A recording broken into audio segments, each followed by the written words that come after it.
At about 9, we moved to Philadelphia, and my mother had a series of different boyfriends and jobs, and we moved from place to place and school to school, area to area. And she got remarried, which was devastating, to a 11-year-old girl. So we lived with him for a while, Eddie. I got into some trouble. I was like a nice girl with wild friends. I was out hanging out till all hours of the night with my buddies and doing things that we probably shouldn't have been doing. But basically a good girl, just in a bad crowd. And I still haven't seen my father in all of these years, by the way.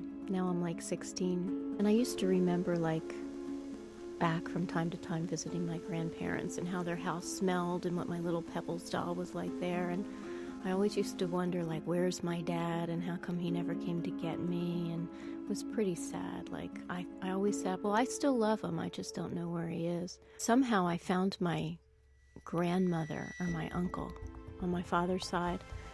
And I called them up and they immediately sent for me. So I went to visit them in New York, in Brooklyn. And I went back into my grandmother's house and it smelled exactly the same. And the little bush that was outside was now a great big tree.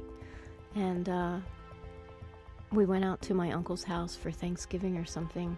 And in the middle of the night, I went down into the kitchen and looked through their phone book. And I found a phone number for my father. And I wrote it down and I took it. And I called it. He called back, but back then there weren't any answering machines or anything. So I missed his call, and every night I would just wait for him to call. And he just didn't call again for like another month. And finally, he sent for me. And I went to visit him in Florida.